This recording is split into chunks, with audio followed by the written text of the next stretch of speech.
questions à te poser pour faire un petit focus sur toi. Oui. Donc, d'où te vient ta créativité et ton inspiration? Un peu de tout, des choses qui se passent autour de moi, bêtement quand je me promène dans la rue, ou aussi de mes voyages que j'ai eu la chance de faire, en Inde entre autres, par les livres, par le biais des livres, parfois des interviews à la télé ou des reportages, de tas de choses.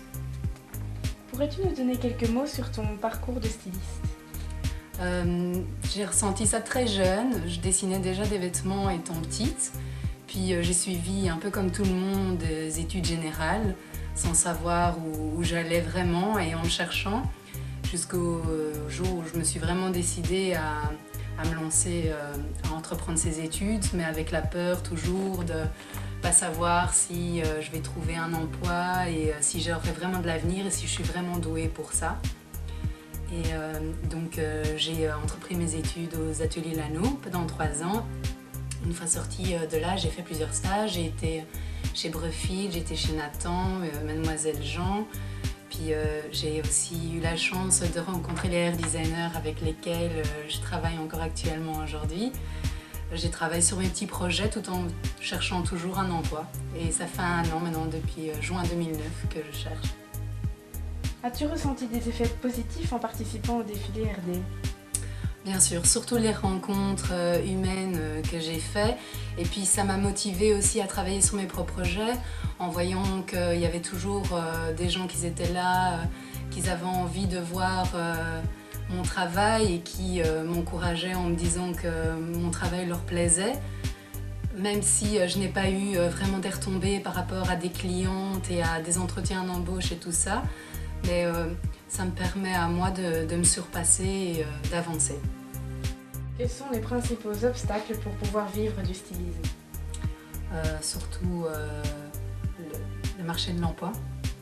Très difficile à trouver un emploi. Je pense qu'on est plus ou moins 50 à Bruxelles à sortir chaque année, en sachant qu'il n'y a quasiment pas d'emploi sur Bruxelles. Et puis aussi du fait qu'on n'a pas assez d'aide une fois qu'on sort de l'école, on n'est pas assez encadré, et on ne sait pas où aller toquer finalement, à quelle porte, étant donné que même Actiris et les autres, que ce soit pour la Wallonie ou la Flandre, ils ne savent pas vraiment, dans ce secteur, ils ne savent pas nous diriger. Ils nous disent vous allez chercher par vous-même, je pense que ce sera le mieux, ce sera plus simple comme ça. Donc pour toi, Bruxelles n'est pas une ville assez ouverte et dynamique pour les stylistes? Je pense qu'elle est ouverte, je pense qu'elle attend que ça, justement, à ce que ça se dynamise. Elle attend que ça, mais il y a des choses qui font que ça reste bloqué et que ça n'évolue pas.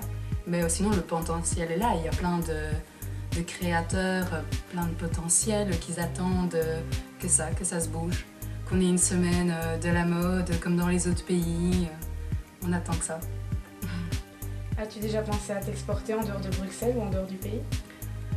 J'aime beaucoup ma ville, j'aime beaucoup mon pays, donc j'ai envie, si jamais maintenant j'ai une chouette opportunité d'aller travailler 6 mois, 1 an à l'étranger, je le fais, mais j'aurais toujours envie de revenir ici. J'ai envie que Bruxelles grandit au niveau de la mode. Quelle est l'importance de la relation entre le client et le styliste?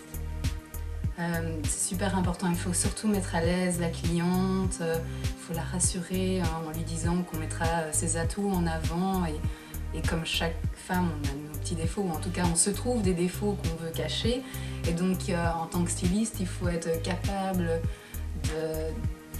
il faut discuter beaucoup avec la cliente pour savoir ce qu'elle désire vraiment, qu'est-ce qu'elle veut pas qu'on voit. Puis généralement je travaille avec plusieurs croquis en fonction de leur goût, et là on discute, on a d'abord une longue discussion avant que je commence à créer et après à faire les modifications en fonction du corps de la femme. Tout en espérant que la cliente est satisfaite de la création que je lui ai faite pour qu'elle me fasse d'autres commandes et que petit à petit comme ça je me fasse connaître et j'ai de plus en plus de clientes et que ça avance. Quelle est l'image de la femme que tu aimes le plus? Quel est ton idéal corporel féminin? J'ai pas vraiment d'idéal corporel féminin parce que pour moi la femme, quoi qu'elle, n'importe quelle image qu'elle donne d'elle, qu'elle véhicule d'elle, si elle est bien dans son corps, alors elle sera toujours jolie.